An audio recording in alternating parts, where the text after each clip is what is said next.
Hello, hello, hello. Hope you can see me, hope you can hear me, and I hope you can feel my vibe. Welcome to day 60 of A Visible Life, and I'm sat on a bed, just to keep it real, in a spare room, broadcasting to you because I want to consistently deliver 365 days of Facebook Lives. So, with my water in hand and my half-eaten lint bunny to the side of me, we shall progress. So, laughter, trailblazing, and how I met Michelle, in that order.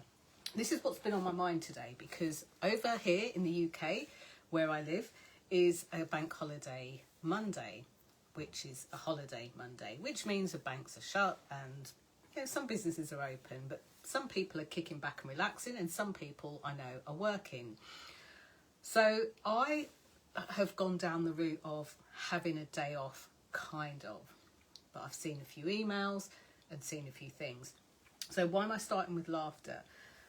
I wanted to talk today about laughter. And those of you who know me and know me really well will know that I have got what I refer to as a warped sense of humour. I love to laugh. I love laughing. You know the kind of laughter where you're laughing so much you can't stand up, or the sort of laughter where you can't speak. I love being in those moments, and I love having other people around me, putting them in those moments too. So I do love a good laugh. So many professionals will tell you that in order to prepare for a live stream, they'll probably tell you not to sit in front of a window, which I would tell you as well, because you can really see my spider-like hair today.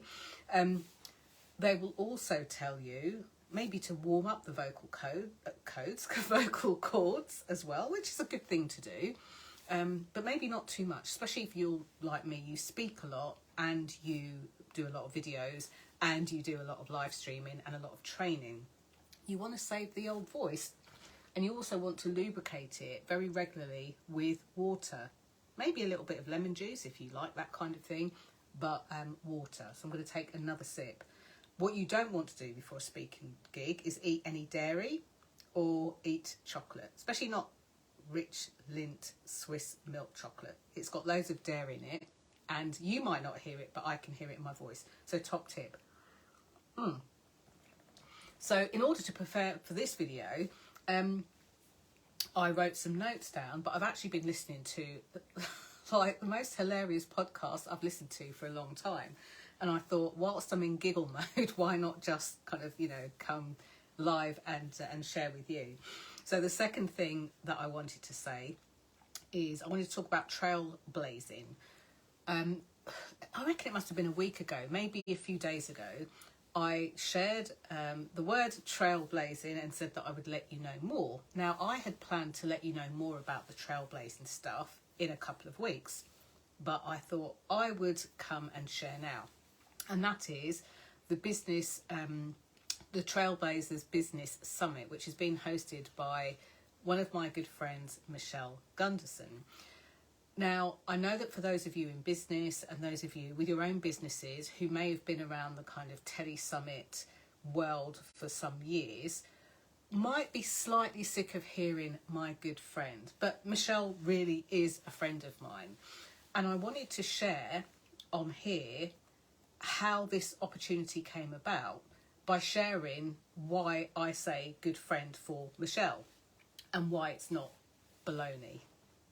I didn't swear then. It's not a load of baloney. It's actually true.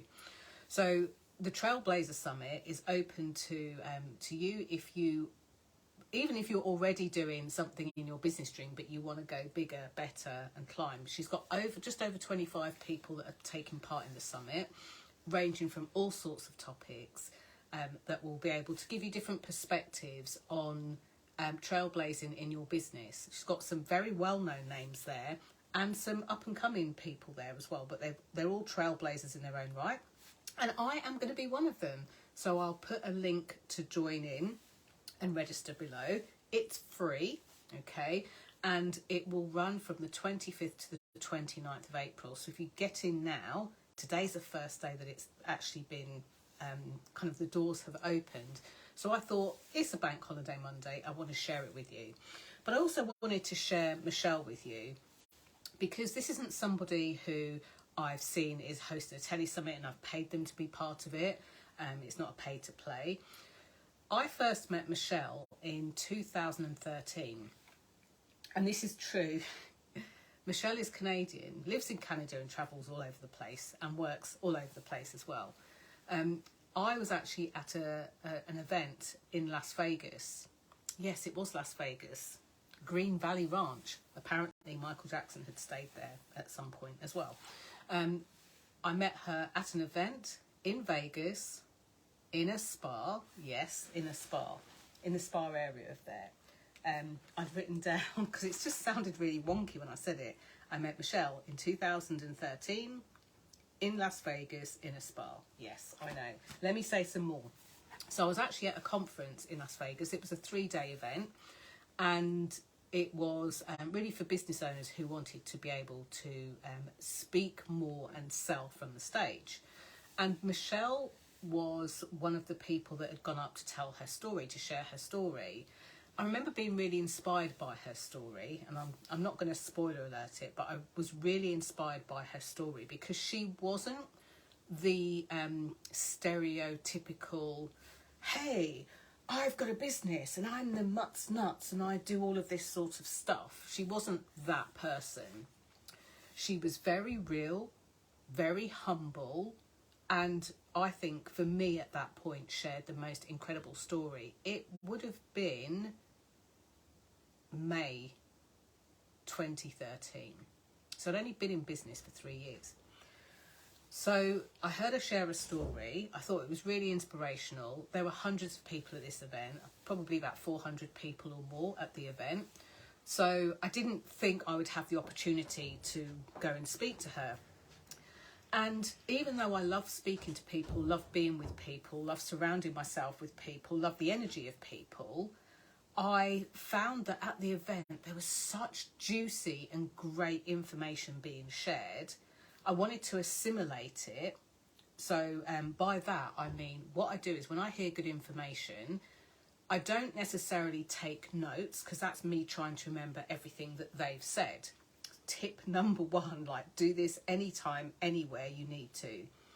What I do is I listen to the information that's being shared and very quickly run it through a how can I use this information filter, and I will make notes that kind of, correlate to that. So I don't have to do it there and then in the room. Sometimes I do, depending on what I'm learning.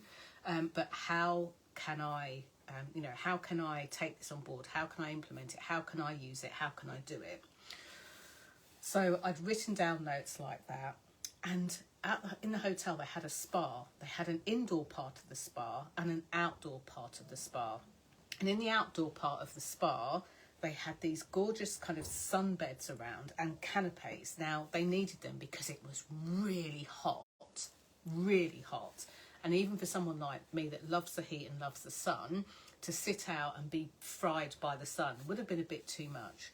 So as I made my way there, thinking, well, everyone else is kind of, dishing out their business cards and all of that kind of stuff, I'm just going to creep down there and sit and chill. And I think it might have been the second day of the conference. And as I went there, like some sort of princess goddess, with this whole canopy to herself and swathes of cloth, sitting there, writing stuff, reading stuff, and just kind of being by herself, was Michele. And as much as I always sum up the situation. I always look to see, does this person really want to be disturbed? Do they want to be by themselves? The same strategy, if you can call it that I use when I meet famous people. I've walked past well-known people in the street and famous people in the street, and I do a quick kind of like in my head, does this person really want to be disturbed? How do they want to be greeted? Never with a, So I kind of went through my notes, listened to some stuff, kind of just percolated and decompressed, I think is the word. And then I noticed that Michele was looking around. So I went over and I said hi, and I told her that I really liked what she had shared, and we got chatting. And after that, we spent a bit of time while we were at that event. You know, we went inside and kind of we went in the jacuzzi and stuff, and we were just chatting and sharing stories, and I'd asked her a couple of questions about something I was thinking of doing, and we met there. But that wasn't the only time. We met again in person a number of times through our mentor, our shared mentor, and then in Easter 2000 and was it 15 or 17? I can't remember. Michele ran a retreat in Mexico that was all around yoga and writing. And I often kind of joke and say, these are two things that I'm not particularly good at. And I love learning about stuff that I'm not good at, but I actually love learning about stuff that I'm good at, mastery. So she was running this retreat in Mexico, and she told me about it, and over I went. And I knew some of the people that were attending, but not everybody.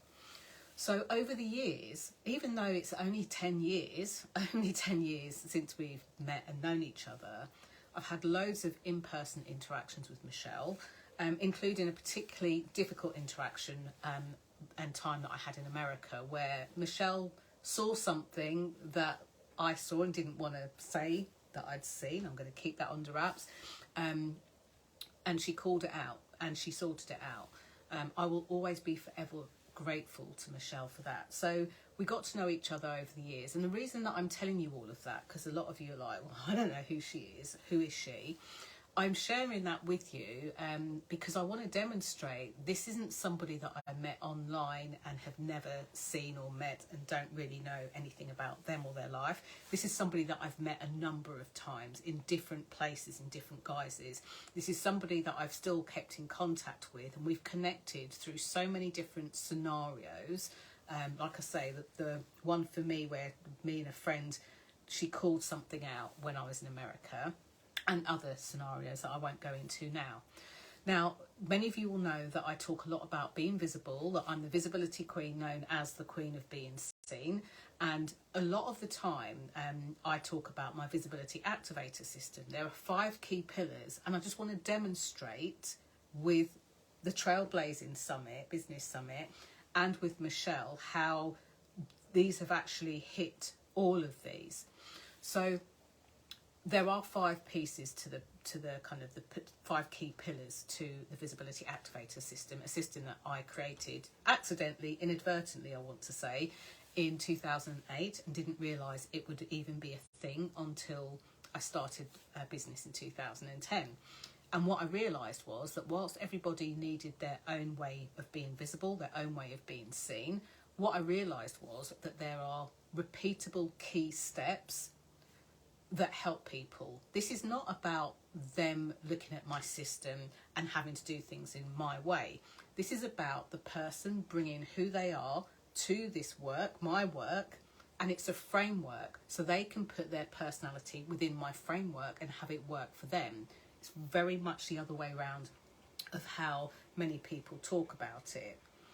So given that Michele lives in Canada, and does a lot of business in Canada and in America, I am looking through the expert list. I think I might be the only Brit on this summit, which is great. Which means that from the first pillar, the level of visibility, that box has definitely been ticked. So if you're wondering, well, what's so great about this? It's not the first summit I've been on, of course. Over the years, at least since 2010, I've been on a number of them. But to have somebody reach out on the other side of the world and ask you to be part of their summit, I don't take that lightly. So I promise to show up and give my all. And I've even I'm going to be giving something to those people that sign up on the summit that no one else has got access to, basically. In terms of the impact, this means that not that I get to make an impact, that we get to make an impact. Michele and I get to make an impact together. But it's actually Michele gets to make the impact, I get to make the impact, and so do the other speakers, which in turn means that you, should you sign up for it, get to make an impact too. This is really important. Second pillar, how we make an impact. A lot of people shy away from this, but making an impact isn't a bad thing. It's actually the inspiration that you leave people with long after you've left their screen, their stage, their page, or the room. The next thing is stories, and Michele is absolutely ninja at stories. I love stories, and I love sharing stories and pulling them out of people. But if I thought I was any good at doing that, Michele is like even better. And I remember specifically in Mexico, she pulled a story out of me that I had never told anybody else. It was quite a deep story, but it was something that she really pulled out of me. So her expertise is in that, and words and language. And then the way in which she's put this summit together and brought us all together. There are people that I know, names that I know of in the summit. There are people that I actually know in the summit, and there are people that I don't know. And already just by looking through what the different speakers bring on different days is already exciting to me. I feel like I need to book a week off. I mean, you don't have to do this. I feel like I want to book a week off and just really like dive into everything that everyone's sharing. But you don't have to do that, just to be clear. And then the next thing is all about speaking. You know, many people talk about wanting to speak and wanting to be, a international or motivational or inspirational speaker. But for me, speaking is a lot more than that. It's about your ability to be able to share your difference and the difference that you make in the world. But actually, speaking comes in many forms. How do you introduce your work when you're at a networking event? How do you introduce what you do online? How do you talk about your work on video? All of that actually contributes to speaking. I know this. I've done this since 2010 for my business. A lot of it I have done internationally as well, online and in person. And I've also done it for very well-known companies, very well-known brands, as well as one-man band businesses. In fact, one of my lovely friends here, Joe Davison, I've spoken for Steve and Joe, who are a married couple that run a couple of businesses. I've spoken for their audience a number of times, as well as, doing talks in places like New Scotland Yard in the UK for the Metropolitan Police. Okay, so what I want to say is that however trailblazing you think you are, and trailblazing is probably not a word I would have given or a label I would have given for myself. However trailblazing you think you are, you can really blaze a trail for other people. And the irony of being part of this summit is I would never have called myself a trailblazer. And I sent a message to somebody that I hadn't seen for a long time through LinkedIn, and they came back and said, really great to hear from you. I've been watching your journey, pretty trailblazing. And I thought, oh, maybe I am a trailblazer. Who knows? Maybe I was the last to know. So the reason that I said yes to this summit was because it's not about me. It's not even about Michele and the speakers. It's about you being able to carve the life that you want, carve the way that you want, and for you to be unapologetically trailblazing in the work that you do. So what I will do after this live, I'll put a link below so that you can take part in this as well. I would say register for it anyway. You'll get some emails to remind you that it's going ahead and when it starts and how to join and all of that kind of stuff. But if not you, and you know somebody who makes an awesome difference in the world, click on the link, get them to sign up and register. And I can't wait to see you there. Can't wait for all the activities that go ahead. We're giving you lots of notice. This isn't it's happening tomorrow, happening on the 25th to the 29th. And I can't wait to see you there. And to Michele, thank you for thinking of me. Thank you for having me be a part of it. And thank you for including me, not only in the other speakers, but in your audience as well. Lots of love to you all. A bit of a longer one, but it's day 60. Why not? And if you're like, oh, I can't watch this all now, save it, the 3 dots, come back and watch it again in parts. That's it. Until tomorrow, day 61. Bye for now. I'm going to go back to the podcast and have a good laugh.